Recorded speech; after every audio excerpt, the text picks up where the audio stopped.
El tema de hoy en la 7ª clase es la tesis 7 de las 20 tesis, que alguna vez ya le he explicado, así que en realidad estoy repitiendo algunos temas, pero ahora repitiendo una visión general en donde voy a exponer el próximo semestre desde enero y luego desde agosto del 2020 todo el curso.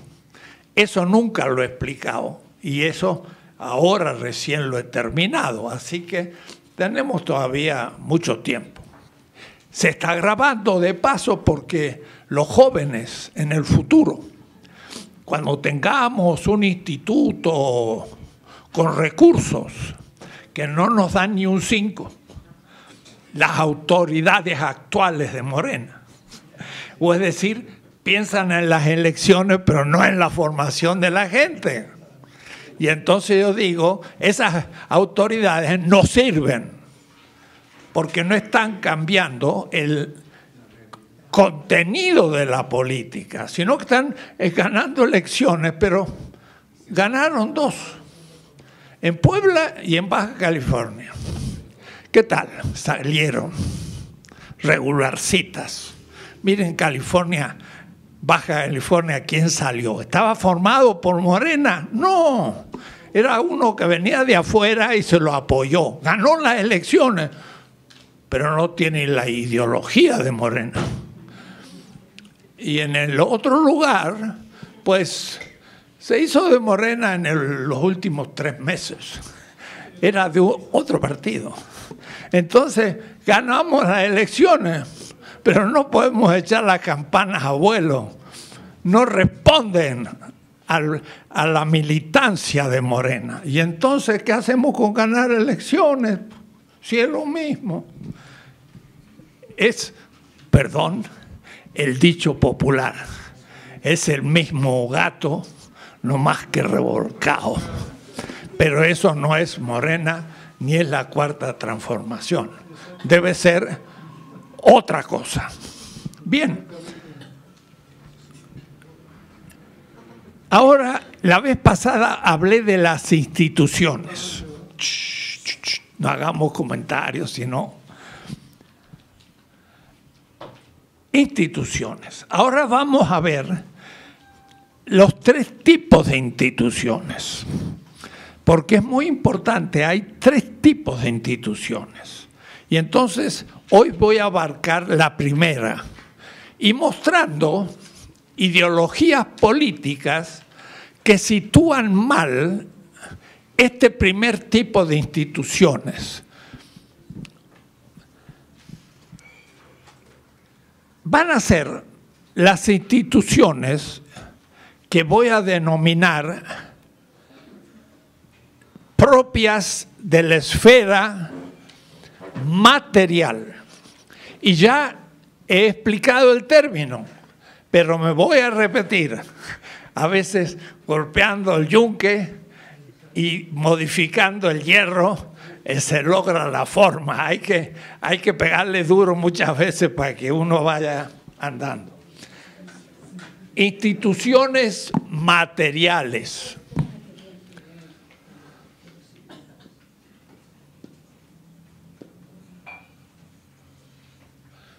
¿Enfocas? Para que lo vean, porque si no se enfoca bien, escribo nomás que para ustedes, pero no para los otros 1000 o 2000 que están viendo la clase. Material, vuelvo a repetir, es muy importante, no es la materia opuesta al espíritu, el cuerpo opuesto al alma, como dice Alfonso Reyes en la cartilla moral. Él habla del cuerpo y del alma. Es dualista. Yo no soy dualista. Somos una corporalidad unitaria. Y debo decir, esto no es un materialismo vulgar o algo muy novedoso. Perdónenme, voy a hacer una referencia a la visión del pueblo de estas cosas. Nuestro pueblo, que mal que bien, en el mundo mítico de explicación de la vida, es cristiano. Si estuviéramos en el Cairo, seríamos musulmanes. Si estuviéramos en Pekín, en China, quizás fuéramos confucianos. El pueblo sigue una larga historia. En general, la política de nuestro país se ha opuesto a la religiosidad de nuestro pueblo. ¿Por qué? Porque el Estado, para ser constituido, necesitó tomar las riquezas y muchas cosas de la Iglesia, lo cual está muy bien. Es un Estado secular. Pero otra cosa es la creencia de un pueblo como parte de su cultura. Y entonces ahí el presidente dijo, yo me hinco ante lo que el pueblo se hinca. No se imaginan la importancia de ese gesto. No se hinca ante un culto popular porque él simplemente crea en aquello. Puede creer o no, pero se hinca por respeto al pueblo y a las creencias del pueblo, que es muy distinto. Puede que él diga, bueno, estas creencias yo no las adopto, pero el pueblo la tiene, yo me inclino. Evo Morales, en Bolivia, fue consagrado por los jefes aymaras y los chamanes en el Tiahuanacu, un gran templo de 1000 años anterior a la conquista. Es un lugar bellísimo en las montañas de Bolivia y hay un gran puerta, se llama la Puerta del Sol, un espléndido templo. Y Evo Morales fue allí y fue consagrado por los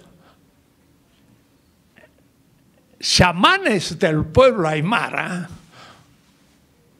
como el que ostenta la autoridad y le dieron el bastón de mando. Y luego con ese bastón de mando a las alturas bajó, aunque es a 4000 metros, bajó a La Paz, que es la capital de Bolivia, y fue investido en el Congreso con la banda presidencial. Tuvo 2 actos, uno ante el pueblo y sus tradiciones, y otro en el Estado secular, que ahí no hay que meter religión porque el Estado se sostiene desde la voluntad del pueblo, en cuya voluntad reside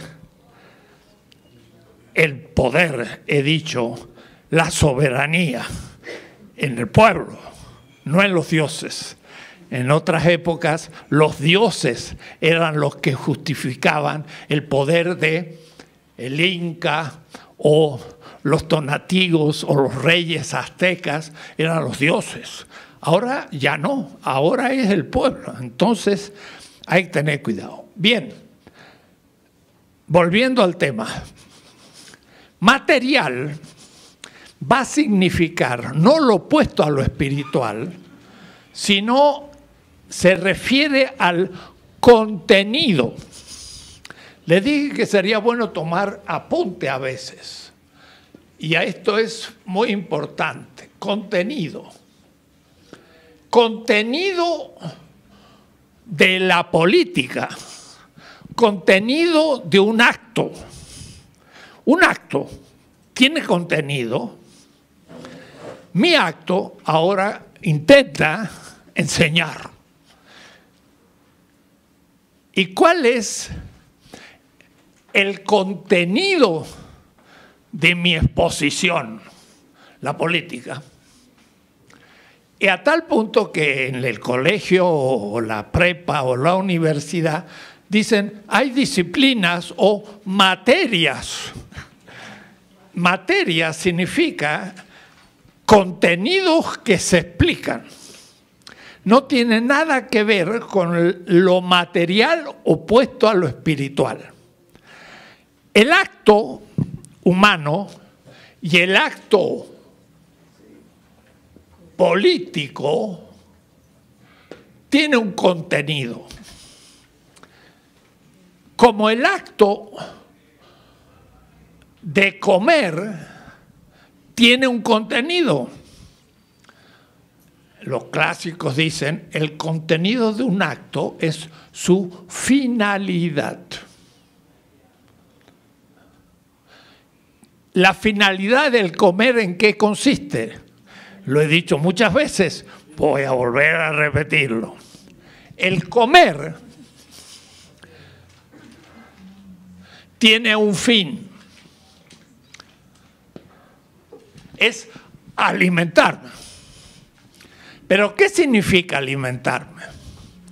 Reponer la materia y energía que la vida de mi corporalidad consume para vivir. Si yo no como, me muero de hambre. Y yo siempre digo, y si como demasiado, me indigesto y me muero también. Comer, beber. ¿Cuál es el contenido, el fin de beber? Hidratar mi cuerpo. ¿Por qué? Porque yo soy el 93% o más de pura agua. Todas mis células son agua más algunos componentes biológicos. Si me deshidrato, me muero. Y si tomo demasiada agua, me ahogo. Y así, es decir, si no como, me muero de hambre. Si como demasiado, me ahogo. Si como demasiado, me indigesto. Si no bebo, me muero de sed.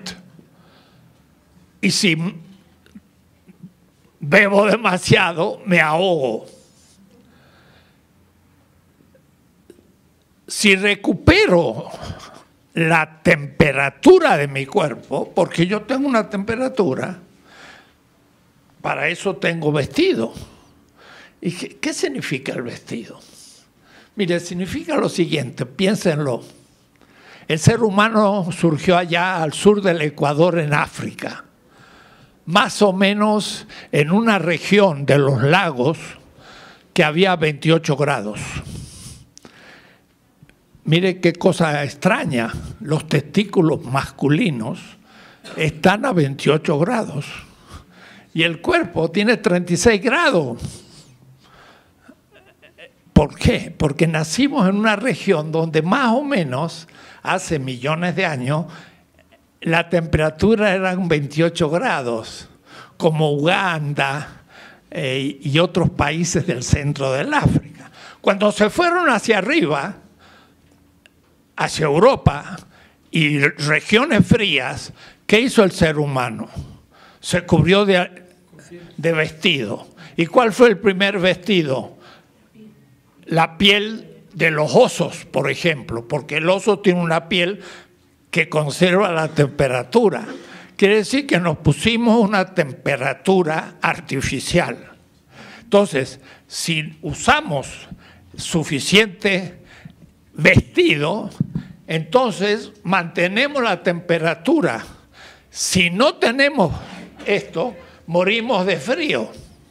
Entonces, mire, la vida humana, y ya lo he dicho, pero repito, porque ahora estamos en un momento grave de esta cuestión en el mundo, por la quemazón del Amazonas y por la Greta esta, la niña sueca, que ha despertado un movimiento mundial de los niños diciendo qué derecho tienen de destruir nuestro mundo futuro. Y la chiquita, vieron ustedes en las Naciones Unidas, pequeña como es, dijo, ¿qué derecho tienen? Y casi le cayeron lágrimas, como diciéndole a todos los viejos que estaban ahí, que son los presidentes de los partidos sinvergüenzas, falta de respeto a la vida. Y nosotros vamos a sufrir el mundo que ustedes han destruido, porque son los niños que van a tener 90 años cuando la cosa esté que arda. Yo ya me habré ido, o decir, todavía viví un mundo aceptable, pero los que vienen van a vivir un mundo. Bueno, la vida es algo muy vulnerable. Y si aumenta la temperatura de la Tierra, ¡pah!, empieza a cambiar la atmósfera y empieza a haber unos tremendas cuestiones que volveremos hoy mismo. Bien, el contenido de todos los actos humanos, el fin de los actos humanos, es la sobrevivencia. Es la afirmación de la vida. Todos los actos. Yo estoy enseñándole a ustedes algo, pongamos, quizás nada, pero en fin, yo espero. ¿Y para qué lo hago? Para que el saber de una generación se pase a otra y entonces alguien aprenda rápidamente lo que a la humanidad le ha costado milenios para saber. ¿Y para qué? Para justamente después usar ese conocimiento para la vida. Entonces, la enseñanza tiene por fin también una vida y una vida feliz. Es lo que los indígenas llaman vida buena o buena vida, feliz. El contenido de todo acto, al fin, es la vida. Y hay instituciones políticas que están ligadas a la permanencia de la vida. Y esas son lo que voy a llamar instituciones materiales. Cuidado, no estoy diciendo que sean materiales con respecto al espíritu, no. Significa instituciones cuya finalidad es la afirmación de la vida. Y la primera que se liga a esto es la economía.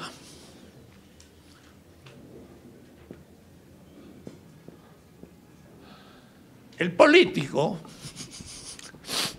tiene que crear o tiene que gestionar las instituciones económicas. ¿Qué es la economía? Bueno, me llevaría todo un curso y valdría la pena, porque aquí hay temas graves. Porque la gente dice, bueno, el neoliberalismo es capitalismo. ¿Y qué es el capital? Me llevaría un curso y tenemos que saberlo, porque no vaya a ser que nos propongamos transformaciones, pero que ni cosquillas hagan al capital y no nos demos cuenta que si primero están los pobres, ¿quién produce los pobres? Y no vaya a ser que los pobres los produzca una estructura económica. Y entonces le podemos dar una beca a un pobre, como decía Mao,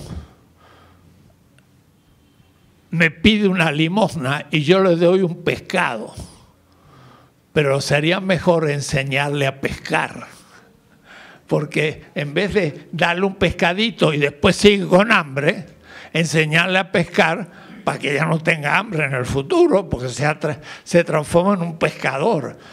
El capital está detrás, pero no voy a ocuparme de él. Sería otro curso que tenemos que dar en la Escuela de Cuadros de Morena, para que la gente aprenda por qué hay que superar de fondo el neoliberalismo, que es un modo del capitalismo y que es la causa de la pobreza. 55% del pueblo mexicano está debajo de la línea de la pobreza de un gran economista de la India que se llama, ¿cómo se llama?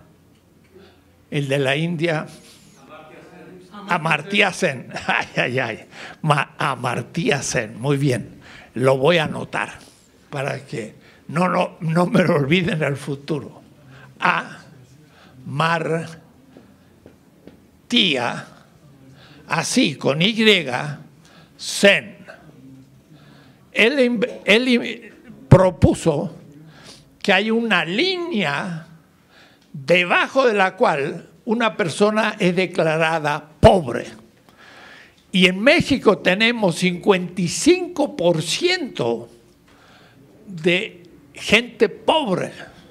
En Bolivia había 40% de pobres y en 10 años Evo Morales lo ha reducido al 25% de pobres en Bolivia. Nosotros tenemos 55 y Bolivia tiene 35% de pobres. Bolivia era el país más pobre de América, con Haití. Hoy es el país que más crece en América Latina, al 4 y 5% anual. Y eso que Evo es un indígena. Claro, tiene un vicepresidente que es Álvaro García Linera, que es un gran intelectual y también marxista, pero un marxista que sabe pensar la realidad y no ortodoxo. Ya hablaremos de eso. Bien, la economía, entonces, tiene que ver con la vida. ¿Por qué? Porque la economía, piensen ustedes, es una relación de una persona con otra persona. ¿Por qué? Porque uno produce algo y lo vende. Y el otro que necesita algo se lo compra. Entonces, es una relación práctica entre personas. El agua la vendo y ahora ya no es mía, es del otro. Pero el otro me da un dinero y con ese dinero yo puedo comprar otra cosa. Pero son relaciones entre personas, prácticas. Pero a su vez, las relaciones con mercancías M, que son productos del trabajo. Esta agua ha sido metida en una botella de plástico y pongamos que es pura y ha significado un trabajo. Mejor sería la mesa. La mesa es producto de un carpintero. Entonces, la relación de la persona con la naturaleza para producir la mesa es una relación técnica. La carpintería es una técnica, pero vender la mesa a otro es una relación práctica. Entonces, la economía es una relación práctico-productiva. Tendríamos que hacer un curso entero y sería muy bueno en Morena hacerlo para entender un poco qué es el neoliberalismo, el capital y muchas cosas que no se entienden sin hacer una escuela. Justamente, ¿de qué se trata? Esa mercancía cumple necesidades humanas. Si yo como, necesito producir alimento. Eso significa que alguien tiene que producir el trigo o el maíz para hacer una tortilla. Es el agricultor que tiene una técnica, agricultor naturaleza, y produce el maíz. Y una persona le vende a otra el maíz y gracias a eso el otro puede consumir el maíz y comer. La economía está muy ligada a las necesidades. Pero las necesidades son justamente aspectos de la vida. ¿Por qué? Porque yo necesito comer. ¿Por qué? Porque es una necesidad. ¿Y cómo se prueba que es una necesidad? Tengo hambre. ¿Qué es hambre? Es un ácido gástrico que consume la mucosa de mi estómago. Un ácido que carcome el estómago. Si no como una tortilla, sigue el hambre. Si meto una tortilla, el ácido gástrico se come en la tortilla, ya no tengo hambre y incorporo la materia y la energía de la tortilla a mi cuerpo. Quiere decir que el comer responde a una necesidad. Pero la necesidad la produce el hecho que yo sea viviente.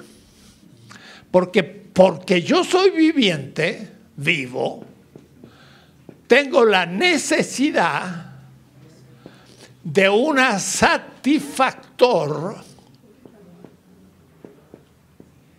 que si lo consumo, repongo en mi cuerpo la energía y materia que la vida ha consumido. Le resumí todo. Ahora, todo esto son cursos que tenemos que hacer en la Escuela de Cuadros de Morena para que la gente sepa. Esto, yo tengo 5 tomos sobre eso. Obras grandes y traducidas al inglés, al alemán y a otras lenguas. Y de esto trabaja Marx. Marx no es nada peligroso, es alguien que explica esto. Ahora, la necesidad en el comer es hambre. La necesidad en el beber es sed. La necesidad en el vestido es frío. La necesidad en tener una casa es estar a la intemperie y que a la noche cualquier animal me puede comer, sobre todo al principio. Es decir, todas las necesidades son aspectos de la vida. Y yo llamo satisfactor el que satisface la necesidad. Esto le llamamos negación de la negación. Tener hambre es una negación, porque si no como, me muero. Entonces es un problema. Y comer es negar el hambre. Negar una negación, afirmar la vida. Beber es rehidratar mi cuerpo y entonces afirmar la vida. Y así todo lo demás. La economía, entonces, es un momento esencial de la vida como contenido de todos los actos. Entonces, yo digo, la política tiene que ver, acuérdense, con 3 niveles. A, la praxis, que es la acción política. Ya lo trabajé. B, las instituciones. Pero hay 3 tipos de instituciones. Instituciones materiales, eso son las que estoy viendo ahora. Voy a representarlo de esta manera.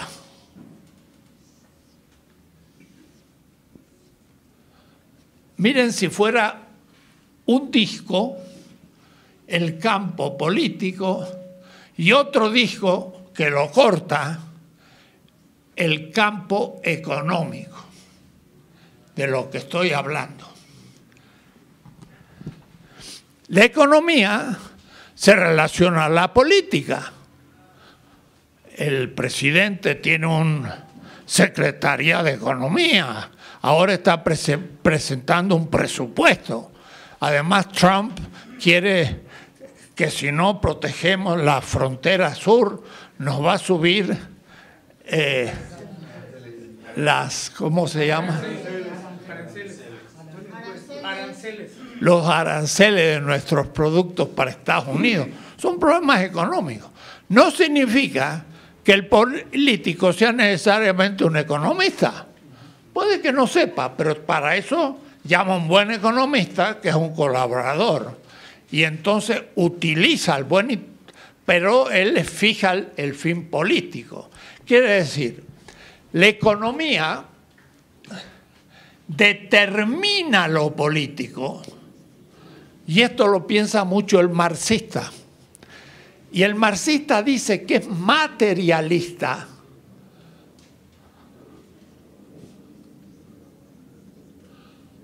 porque Marx pensaba que somos seres vivientes, no que somos materia, cascote, piedra.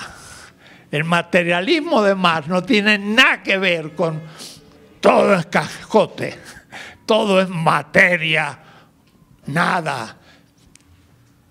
Marx lo que tenía muy claro, que había una determinación material que significa un aspecto de la vida, era un vitalismo.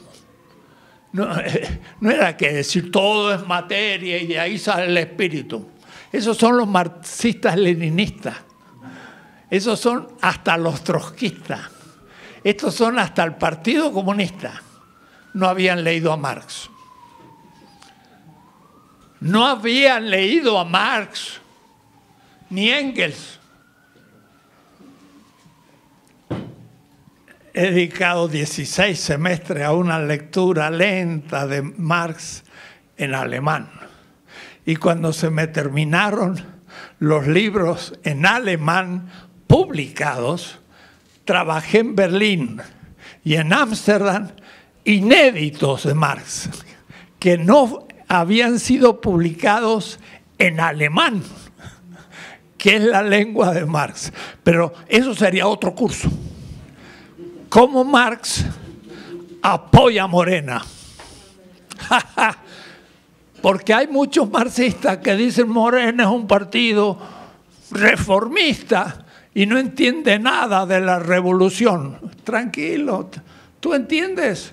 Pues entiendes ideologías inventadas. El marxismo-leninismo de Stalin no leyó Marx. Inventó una ideología de dominación. Es fuerte lo que digo. Quizás algunos que han sido marxistas sinceramente serían heridos por mi expresión. Pero eso sería otro curso. Tendríamos que hacer unos 5 años de lectura de Marx y entonces van a ver ustedes quién es Marx. Marx afirma la vida como fundamento de la economía y la unidad del ser humano como corporalidad viviente, y habla del trabajo vivo. Pero bueno, no entro al tema. Si alguno me hace una objeción, bueno, se lo explico. Entonces, los marxistas estos de catecismo, leninistas, piensan que hay una determinación económica absoluta de lo político. Lo político deriva de la economía. Y en el fondo la política no es importante, lo importante es la economía. Y que el cerebro es el centro neurológico gracias a las células nerviosas que controla todo nuestro cuerpo. Y se llamaba alma funciones superiores del cerebro que son biológicas y por último misteriosamente físicas. Miren lo que dije, misteriosamente. Porque miren, la materia ahora no como contenido sino como algo físico. Yo soy no más que una realidad física. Y mi cerebro está formado por neuronas. Y en la región neocortical de mi cerebro, esa partecita arrugada de mi cerebro, ¿por qué es arrugada? Porque si yo lo soplara, el cerebro sería así de grande. y en cambio está como arrugadito y metido dentro del cráneo. Pero lo que vale es la superficie neocortical. Son millones de neuronas. Una complejidad que no existe en el mundo físico. Porque todo el mundo físico, con las millones de galaxias a millones de años luz, son macromoléculas de una complejidad mínima. Mientras que mi cerebro son miles de millones de neuronas en la parte neocortical, y luego hay otra parte que se llama el sistema límbico, que es la parte afectiva, que son otros miles de millones de neuronas. Y ese cerebro nuestro, que lo tiene hasta una hormiga, cuidado, una hormiga tiene un cerebro, pero un cerebro chiquito. Y el pájaro decimos que tiene cerebro pajarito, porque el pobre todavía no tiene conciencia ni autoconciencia, el pájaro. Por eso que hay un espejo en la puerta del jardín y el pájaro ve como está en celo y es macho, ve otro macho en el espejo y ¡pah! Y se hasta rompe el pico y el pobre queda exhausto y está luchando contra sí. Pobre pájaro, tiene un cerebro de pajarito. Pero los simios, los primates, ya tienen cerebros mucho más desarrollados y llegan a tener, en los orangután, conciencia de su propia corporalidad. De tal manera que si yo a un orangután le pongo una marca de cal blanca en la cabeza y le pongo un espejo, el orangután mira al espejo y se toca su cabeza diciendo, ¿de dónde sacó eso el blanco? El orangután empieza a tener autoconciencia. Digo que esto es tremendo porque la ciencia no ha descubierto ni el 1% del misterio del cerebro. No sabemos cómo somos sujetos. Yo, fulano de tal, los estoy viendo a ustedes. Y ustedes me están viendo a mí. Y esto es puro, ahora sí, físico. ¿Cómo la sustancia física ha llegado a constituirse como sujeto de conciencia y autoconciencia que diga, yo te estoy viendo a ti? La ciencia está lejísimo de saber eso. O es decir, no tenemos alma. Cuidado, aunque ustedes no crean, el pensamiento semita, que son muchos pueblos, incluyendo los palestinos, los hebreos y los cristianos, primitivos en los primeros siglos, no pensaban que había alma. Eso del alma viene de los griegos, es un mito, no es cristiano. Pero los cristianos se helenizaron y por eso empezaron a hablar del alma. Yo no hablo del alma, no la necesito. Pero no crean que con eso solucioné el tema. Se me aumentó. Porque pensar que había un alma estaba muy fácil. El alma vea, piensa, quiere y bueno, está bien. No, es mi cerebro. ¿Y cómo lo logra hacer? No, hay que estar de noche viendo las estrellas y ante ellas, como en Nezahualcóyotl, un místico, decir, yo no soy todas esas estrellas. ¿Cómo es que soy yo? Fruto de la materia física, ahora sí ya no la materia como vida. O es decir, estoy de acuerdo que tengo una unidad, pero con lo cual no he simplificado el tema, lo he hecho más misterioso. Pero me es fundamental para la política, Porque si yo creo que soy un alma y un cuerpo, como en la cartilla moral de Alfonso Reyes, entonces el alma es la ética y el cuerpo, bueno, el cuerpo no tiene importancia.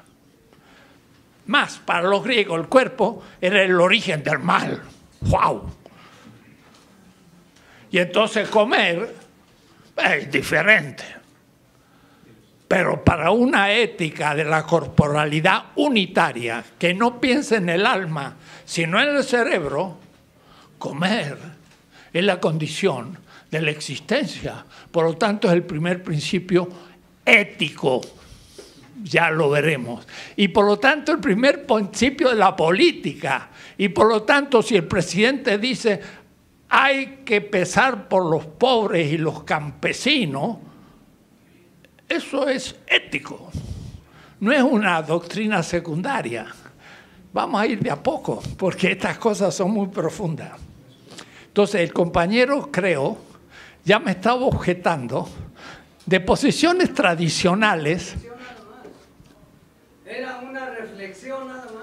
Ah, no, pero es importante, porque yo estoy en contra de las tradiciones dogmáticas y descubro cosas que están en el fondo y que tenemos que repensar. Esto no está en contra de la religiosidad popular, pero sí en contra del liberalismo. Entonces ya veremos. Bueno, digo yo que los marxistas pensaban, cuidado, no Marx, los marxistas leninistas, en realidad stalinianos, que son antimarxistas, que el campo económico determina absolutamente el campo político, y el campo político es secundario. Por las leyes necesarias de la economía, vamos a vivir una sociedad socialista, plena y feliz. Y los que se opusieron a eso fueron los socialdemócratas. Bernstein dijo, no, la política es autónoma de la economía. Y dijeron, son reformistas, y los mandaron al infierno de la ideología, los ortodoxos. Con los marxistas, pero de Marx. Digo ahora yo, la economía ciertamente determina relativamente a lo político. Y es una determinación material. Pero la política determina formalmente a la economía. Y es mutua sin última instancia. Miren, en Inglaterra, Cromwell, 1688, hizo una revolución burguesa. Los burgueses eran minoría, la mayoría eran feudales, pero la burguesía era muy fuerte, tomó el poder y cambió la política, inventó el parlamento, terminó con los nobles, los puso en una cámara de los lords. Al rey no lo eliminó, eran inteligentes esos burgueses, lo dejaron como florero. Pero el que tiene el poder en Inglaterra es el Parlamento, y el Parlamento es burgués. Quiere decir que la revolución política constituyó y organizó el capitalismo económico en Inglaterra. Al revés de lo que me dice el catecismo leninista. La política no es supraestructural y la economía infraestructural. Eso Marx no habla. Ustedes me dirán, ¿cómo? ¿No habla Marx? No, habla en la ideología alemana, pero ese libro está en crisis porque no sabemos qué es lo que Marx escribió en ese libro.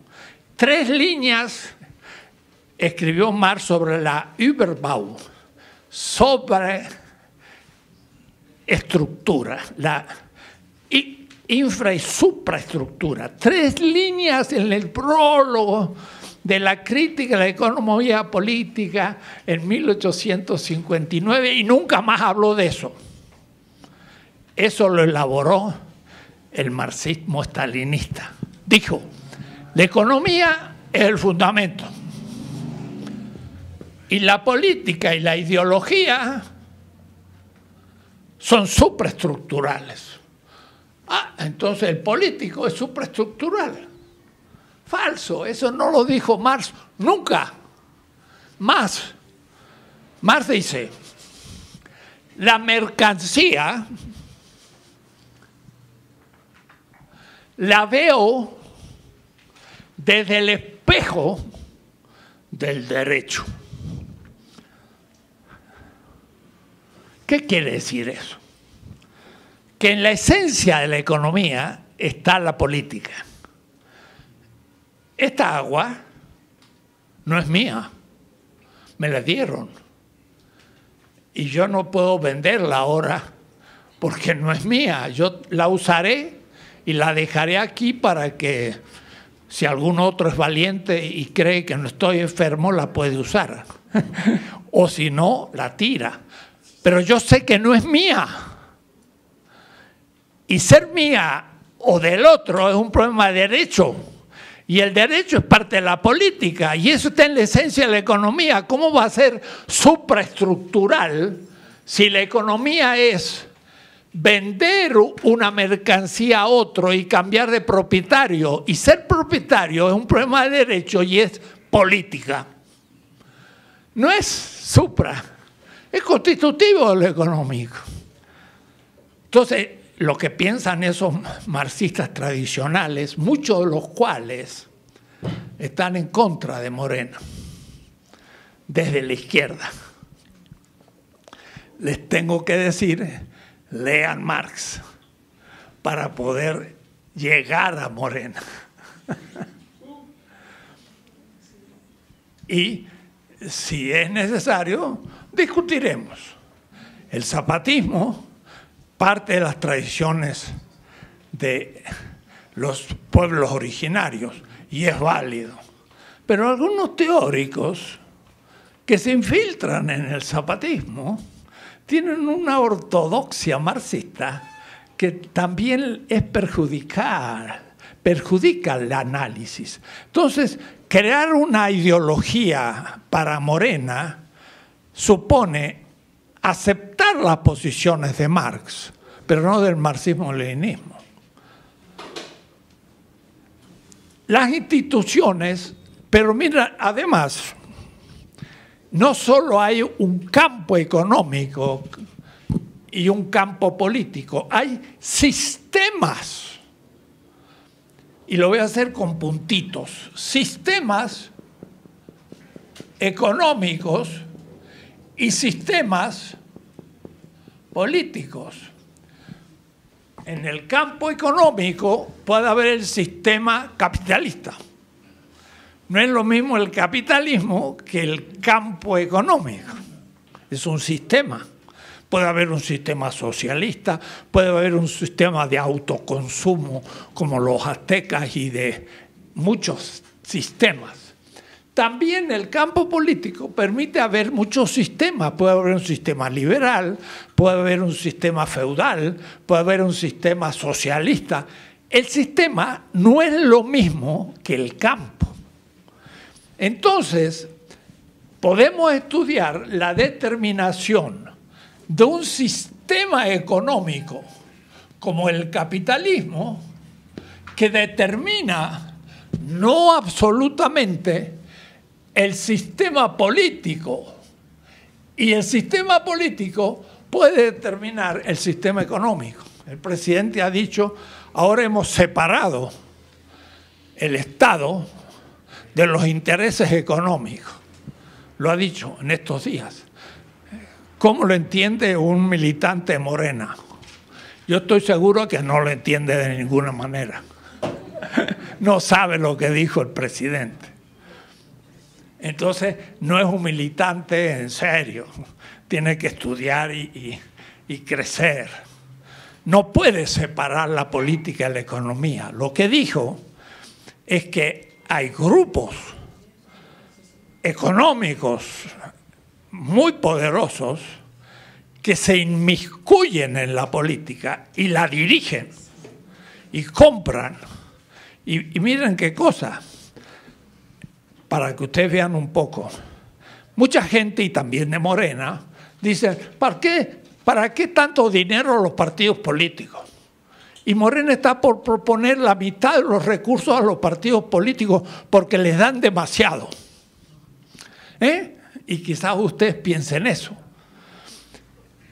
Si no lo da el Estado, lo van a dar los millonarios. Y los millonarios le van a dar al PRI, que tiene el 15% de los votos, todos los millones. Y a Morena no le va a dar ni un 5%. Y entonces, de pronto, cuando haya una propaganda, el PRI va a tener de nuevo más fondos que Morena, porque Morena es un partido popular que los empresarios privados no van a ayudar. Y entonces, ¿qué ventaja tenemos con disminuir el dinero a los partidos? Miren lo que voy a decir. El mejor dinero usado por el Estado es ayudar a los partidos para que pueda formar su gente en política. Miren lo que voy a decir, más importante que las universidades. Porque la universidad forma un intelectual abstracto, pero el partido forma lo que Gramsci llamaba un intelectual orgánico. Después, ahora ya no, apunta y te doy la palabra. Entonces, si un partido ha tenido apoyo popular, merece recibir fondos. Y si un partido ya no tiene, merece recibir un poquito, pero no más. Entonces no nos hagamos el harakiri y decir, disminuyamos la colaboración del Estado para los partidos. No. Ahora, ¿en qué se usa? ¿Para edificios? ¿Para comprar votos? ¿Para hacer propaganda? ¿O para hacer escuela de cuadros y cambiar la mentalidad del ciudadano y de los militantes? Eso es el asunto. ¿En qué se gasta? Y lo que pasa es que en este momento no se está gastando para formar los militantes. Y entonces yo estoy en contra de las autoridades que están guardando los fondos para comprar edificios y no hacer edificios en la mente de los jóvenes y creando el hombre nuevo y el hombre no corrupto que proponga un nuevo tipo de política. Y si no, ¿quién lo va a formar? La universidad no tiene clases de ética ni política. El colegio tampoco. Y los partidos tampoco. Entonces, ¿de dónde va a salir el hombre no puro, que no es podrido y ladrón? No es un milagro. O lo formamos o va a ser igual. Y la cuarta transformación no será ninguna transformación. Y yo pienso que es posible. Claro que es posible, ¿cómo no? Pero para que no sea posible hay que poner las condiciones. Entonces vean ustedes, la política determina lo económico y lo económico determina, pero en un sentido distinto a lo que decía el presidente. ¿Cómo no va a determinar lo económico, lo político hoy? Se habla de que hay que tener inversiones. Y esas inversiones las puede hacer privadas o públicas o extranjeras. Esas inversiones no son inocentes. Además tiene ganancia. ¿Y la ganancia dónde sale? Bueno, para eso vale la pena leer un poco Marx. Sale de la parte del trabajo no pagado, que Marx le llamó el plusvalor. Y entonces, claro, no podemos cambiar el sistema, porque no es posible, porque no tenemos fuerza para hacerlo, porque estamos junto al gran imperio capitalistas norteamericanos. Hay que ser prudentes, hay que ser posibles.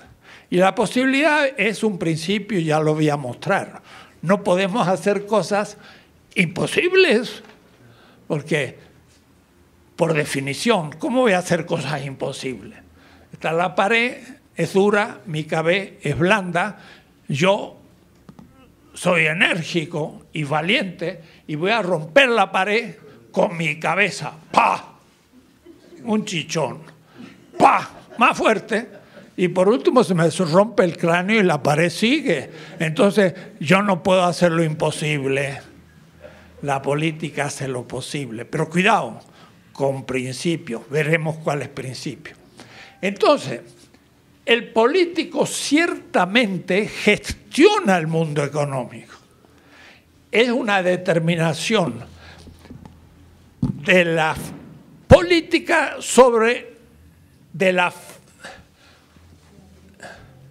No puedo todavía hablar porque no he explicado ese tema.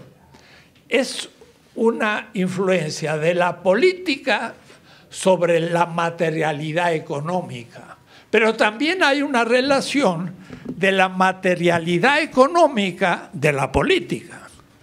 Porque si el político fracasa en lo económico, la gente tiene hambre, la gente se empobrece, crece la delincuencia y al fin la gente se vuelve contra el gobierno. Y entonces fracasa. Ese es el éxito de Bolivia. Bolivia ha hecho un cambio económico fundamental, no socialista, no revolucionario. Ha ido cambiando muchas cosas del mundo económico. Y por eso ha subido el estándar de vida. Y por eso la gente dice, ahora Bolivia se puede vivir. Y eso apoya entonces a la política. Y Evo Morales va a ser reelegido. Y por tercera vez. Porque no está contra la democracia que alguien sea reelegido muchas veces. El asunto es que sea elegido honestamente cada vez. Eso es democracia. Miren, la Angela Merkel en Alemania, pues ya lleva 15 años y nadie dice que no es demócrata, pero ahora sí ya definitivamente va a dejar. Y bueno, es un problema porque ¿quién reemplaza a una mujer tan sabia como la Angela Merkel, que es la persona más fuerte de toda Europa y una de las líderes del mundo presente? No se lo cambia tan fácil. Entonces, pensar en el futuro hay veces hay que tener cuidado. Bien, la primer tipo de instituciones son las materiales, económicas. Hay otra fundamental que ahora cada vez es más importante. Segunda, la voy a dibujar de esta manera. Un segundo disco que corta el disco del campo político. Y le voy a llamar el campo ecológico. La ecología no existía hacía 50 años.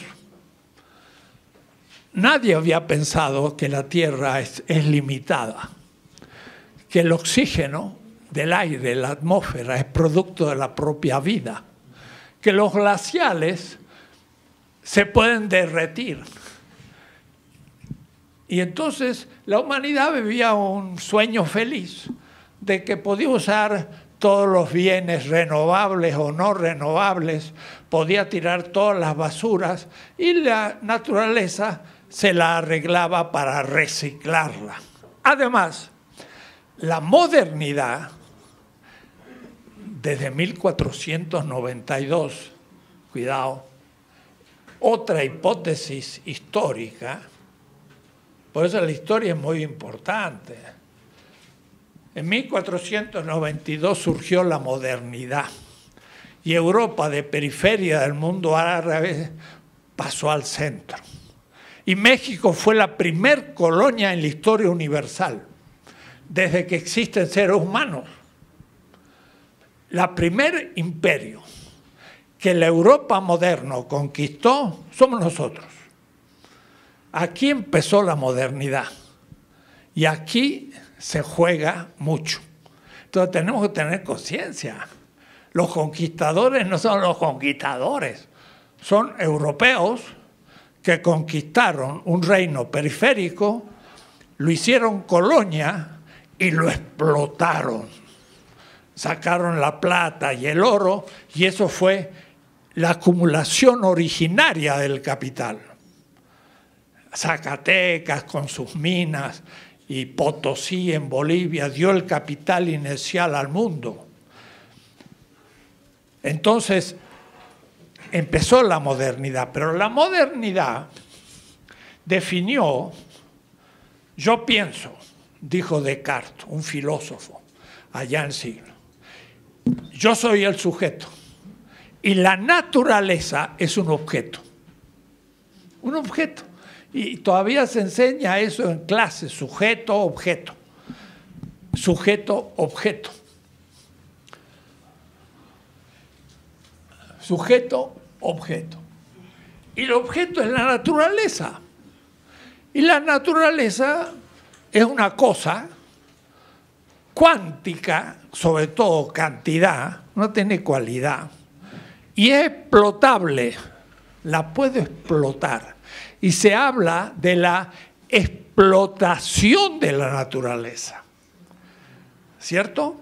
Se trabaja la tierra, se la explota, se saca productos, se venden, se acumula capital gracias a la naturaleza, se saca minerales, la plata y el oro primero. La naturaleza está ahí frente a mí, muerta.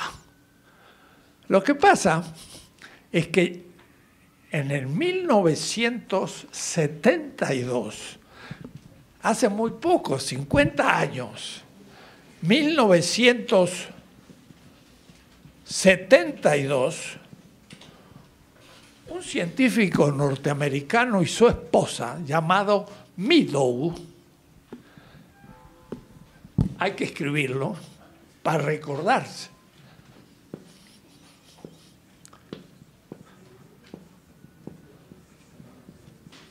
Meadow hizo un libro que se llamó Límites del Crecimiento y por primera vez usó la computadora muy primitiva de la época, eran unas computadoras que ocupaban una habitación, que esa computadora es mucho más simple que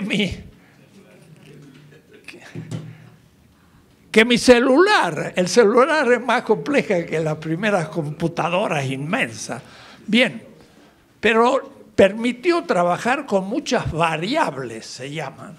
Y entonces, en unos cuadros, empezaron a decir, ¿qué pasó en 1900? ¿Qué pasó en 1950? ¿Qué pasará en el año 2000? ¿Qué pasará en el año 2050? Y podían predecir lo que iba a venir porque ya veían cómo iba la cosa.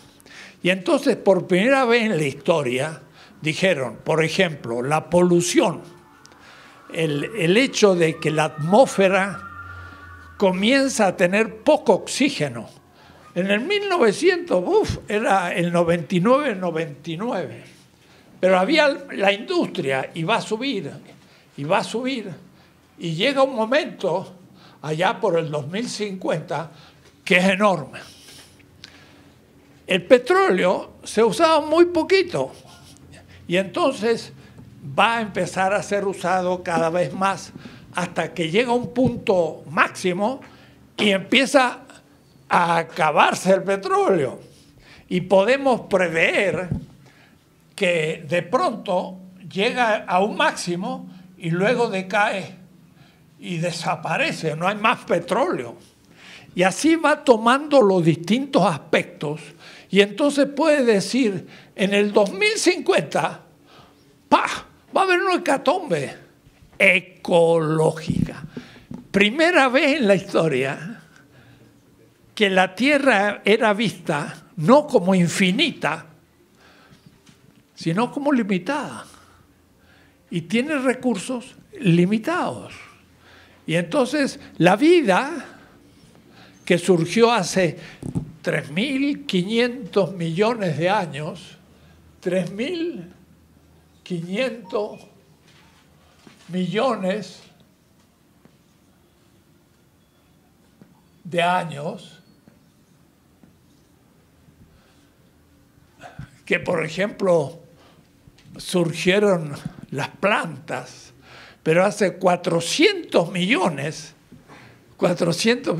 miren ustedes, esto es 1.400.000 es por acá, 400 millones, surgieron las flores, y con las flores los insectos, y se fue viendo cuándo iba surgiendo la vida, y hace solo 4 millones de años, 4, de 3.500 hace 4, surgió el Homo habilis, el primer tipo de ser humano. Pero el Homo sapiens, que somos nosotros, surgió hace 200.000 años. Miren, las proporciones. Anteayer surgió el Homo sapiens. Y surgió el Homo sapiens en el Paleolítico, pero no podía destruir la naturaleza porque no tenía capacidad. Pero hace 10.000 años solo empezó la agricultura. 10.000 años. Mire, uno con respecto a 350.000. Voy a decir, una unidad con respecto a 350.000 que tiene la vida en la Tierra. 3.500. No, 3.500 además 00. Aquí el punto, 350.000. Porque el 1 está aquí. Ahí. Está bien, 350.000 veces menor que la vida en la Tierra. Surgió el Neolítico, que empezó a inventar la agricultura. Y con la agricultura empezó a cortar las selvas. Y no sabía que la selva, como sabemos ahora, produce oxígeno. Entonces ya empezó un proceso entrópico, se llama, de disminución de vida, 10.000 años. Pero de pronto, con la revolución industrial, en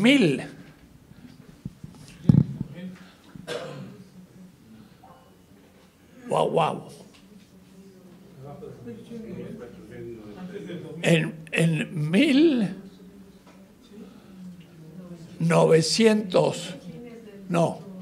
870, acá, con la revolución industrial, la tecnología empezó a destruir mucho más toda la Tierra a una manera geométrica, es decir, empezó a destruir todo.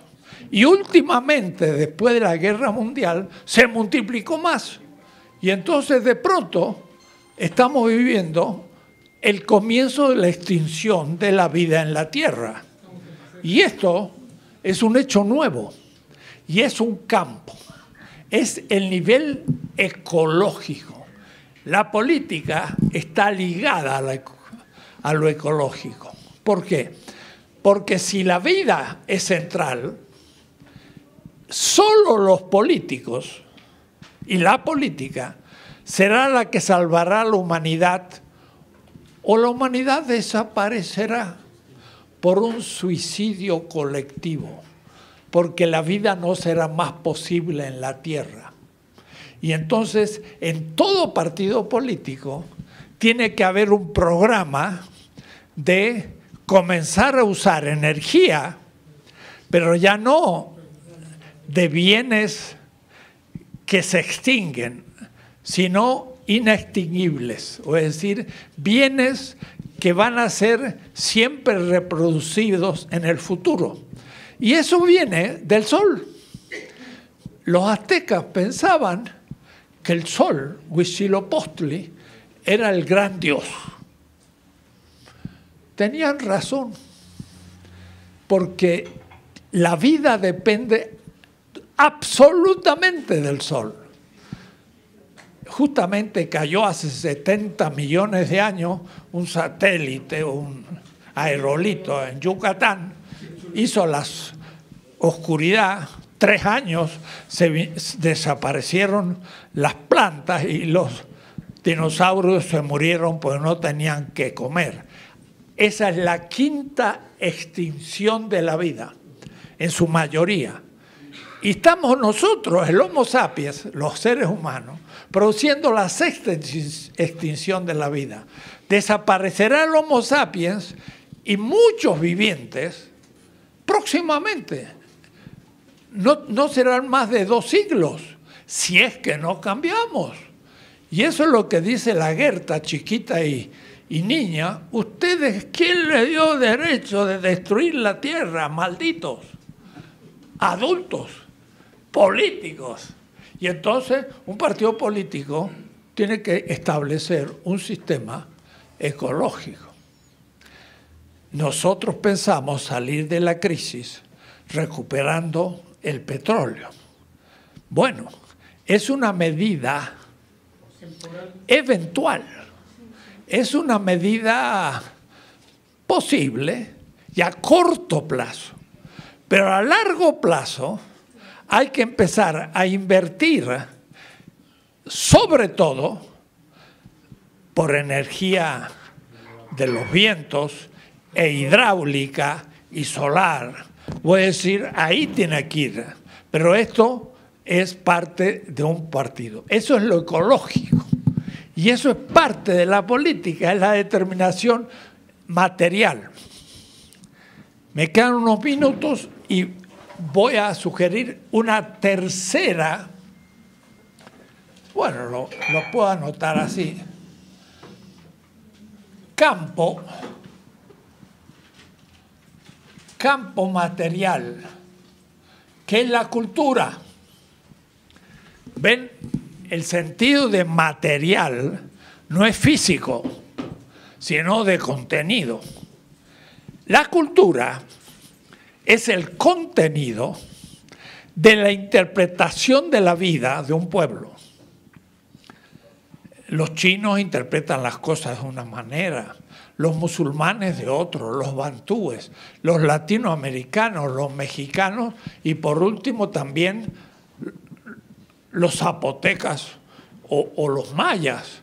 La cultura es parte de las instituciones materiales, en el sentido de que me da un contenido a la existencia. Y yo tengo entonces el derecho de hablar mi lengua, recordar mi historia e interpretar la vida desde los mitos de mi pueblo. Y digo mitos, porque los mitos son relatos racionales en base a símbolos. Explican la existencia. No son así cuentitos para niños. Entonces es una tercera dimensión. Esas serían al menos las 3 más importantes instituciones que ocupa la primer parte de otros 2 tipos de instituciones de la que hablaré la próxima clase, que son otro tipo y que forman parte de la realidad, y la política tiene que hacerse cargo de otras esferas de lo real. Hoy hemos ganado que las esferas de la reproducción de la vida son principalmente, hay otras, la economía, la ecología y la afirmación de la propia cultura de un pueblo. Entonces, el tomar la cultura norteamericana como nuestra cultura, en el consumismo, la moda, la música, todo, nos extranjeriza. Y entonces, claro, no es un milagro que la gente se quiera ir a Estados Unidos. Si lo hemos propiciado y estamos imitando eso, tenemos que volver sobre lo propio y recuperar el valor de lo propio. Y eso también es un proyecto político. Entonces, la política se ocupa de vitalizar, de dar fuerza, de organizar instituciones. Las primeras, aquellas más relacionadas con la vida. Y ahí está el tema de la justicia, ahí está el tema de la explotación, pero todo esto lo veremos en el segundo curso desde enero. Por ahora, entender lo que es la política en general, lo que yo llamo la primera constelación. La segunda constelación va a ser ahora ponerse desde el lugar de los pobres y de los oprimidos, de los obreros, de los campesinos, de las mujeres dominadas por el machismo, de los no blancos contra la blanquitud y otras dominaciones, y entrar a negar el mundo como dominación. Eso va a ser el momento crítico, revolucionario, el cambio. El tercer momento va a ser la creación de un nuevo sistema. Estaríamos en este momento en la cuarta transformación. Significa que de alguna manera estamos en el tercer momento, no en el primero que estoy explicando, porque ahora estoy explicando lo que es, pero después, en agosto del próximo año recién, voy a hablar de cómo se cambian y se crean las nuevas instituciones. Y ahí vendría la cuarta transformación. Pero como no hemos hecho una revolución radical contra el sistema anterior, sino que por ahora se han corregido algunas cosas, va a haber negación de lo anterior durante mucho tiempo, al mismo tiempo que ir creando lo nuevo. En la Rusia zarista, Lenin, por ejemplo, y todo el marxismo, Partido Comunista, imaginó que en un momento era la revolución y se tomaba el poder. Y ahí, ¡bum!, cambiaban las cosas y empezaba un nuevo sistema. Pero eso no se da así, porque la gente sigue pensando como antes. Y después de 70 años de una gran revolución socialista, pero socialismo real, la gente salió consumista y de un día para otro, en 1989, pasó del socialismo real soviético al neoliberalismo ruso. ¿Qué pasó? Hay que pensar. Ahora ya estamos después de la revolución, no antes. Hay que concebir de otra manera la historia. Hay que con una mano seguir criticando el pasado y con la otra mano estar construyendo el nuevo sistema. Es más complicado, pero no caer en la tentación de estar solo criticando el pasado y no advirtiendo las condiciones de creación de lo nuevo. Porque si no, nos va a pasar lo del zarismo, Rusia y la Unión Soviética. Porque cuando Lenin hace la revolución, es un hombre extraordinario, es limpio, es idealista. Pero los bolcheviques forman el partido. Y el partido es una nomenclatura. Son burócratas del partido, son gente que forman parte del partido. ¿Y quiénes fueron? Fueron la pequeña burguesía zarista que entró al partido y que formó todos los cuadros del Partido Comunista. Eran pequeños burgueses zaristas, porque no habían tenido tiempo de cambiar la cabeza. Stalin, acuérdense, era un seminarista de la Iglesia Ortodoxa. Seminarista, iba a ser un sacerdote de la Iglesia bizantina y se metió al partido como el que vigilaba la ortodoxia de la gente del partido, era la inteligencia del partido. Y empezó a saber lo que hacía cada uno. Cuando muere Lenin, Stalin conoce a toda la gente y empieza a eliminar a todos los que están en contra.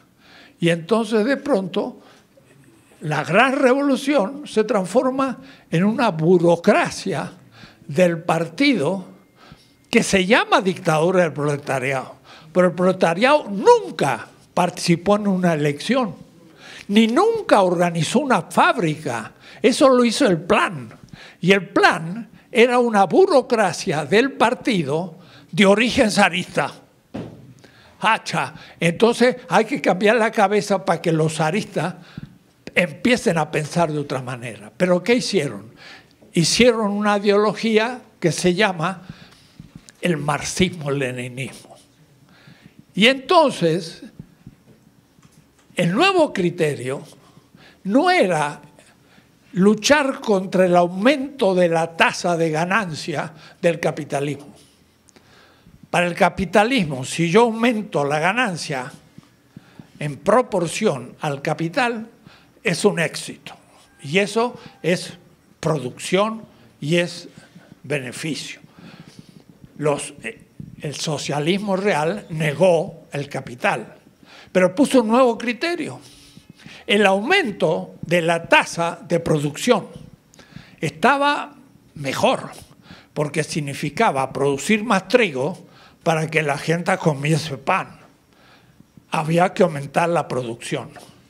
Pero como a su vez la burguesía europea presionaba a la Unión Soviética, gran parte de los beneficios no pudo repartirlo al pueblo. Tuvo que invertirlo en la defensa, en el horizonte militar, para defenderse de la burguesía que lo atacaba con ejércitos. Y entonces el pueblo trabajaba, pero los beneficios del aumento de la tasa de ganancia nunca pasaba al pueblo. Si no, se decía, la próxima generación vamos a ser libres. Ahora hay que defenderse ante el ejército imperialista, capitalista. Y entonces la gente, después de 70 años, dijo, no vemos que se distribuya el aumento de la producción. Seguimos como antes. Y con una así, tac, cayó la primer naipe y se vino abajo todo un palacio de naipes. Fue Walesa en Polonia que empezó la crítica y desbarató todo el socialismo real. La gente era consumista y su ideal era llegar al nivel norteamericano. No solo de riqueza, sino de cultura. Y entonces cayó el muro de Berlín. ¿Y qué pasó? Pues adoptaron el neoliberalismo y la subjetividad no había cambiado. Entonces, eso es una enseñanza. Tenemos que cambiar la subjetividad de nuestro pueblo mexicano, que no debe pensar solo en el consumismo neoliberal, sino empezar a pensar más en la patria, en la comunidad, en la autonomía y en realmente la afirmación de lo propio. Eso se da en la educación. Y ahora ha habido una reforma educativa, por suerte han mejorado muchas cosas, porque era un proyecto político de represión a los maestros críticos. Pero yo repito lo que ya he dicho, pero la reforma educativa no ha cambiado el contenido de la enseñanza, que sigue siendo eurocéntrica y consumista. Tenemos que cambiar el contenido de las materias. Morena tiene muchas tareas que hacer. Ojalá que hagamos algunas. he cumplido por hoy casi.